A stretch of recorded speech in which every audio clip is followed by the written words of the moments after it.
চোখের পানি ফেলে আল্লাহকে বলো, মাওলা বহুদিন তোমাকে নারাজ করেছি, আজ ওয়াদা করছি আর তোমাকে নারাজ করব না। আল্লাহ বলবে, বান্দা আমি এখনই তোর পেছনের সব মাফ করে দিলাম।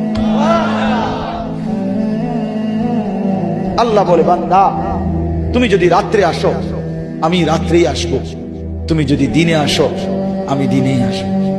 গুনাহ নিয়ে আসবা মাফ চাইতে রাতে, আমি আল্লাহ মাগফিরাত নিয়ে আসবো রাতে। চোখের পানি ফেলে আল্লাহকে বলো, মাওলা বহুদিন তোমাকে নারাজ করেছি, আজ ওয়াদা করছি আর তোমাকে নারাজ করব না। আল্লাহ বলবে, বান্দা আমি এখনই তোর পেছনের সব মাফ করে দিলাম। আল্লাহ বলে, বান্দা তুমি যদি রাত্রে আসো আমি রাত্রেই আসবো, তুমি যদি দিনে আসো আমি দিনেই আসবো। গুনাহ নিয়ে আসবা মাফ চাইতে রাতে, আমি আল্লাহ মাগফিরাত নিয়ে আসবো রাতে।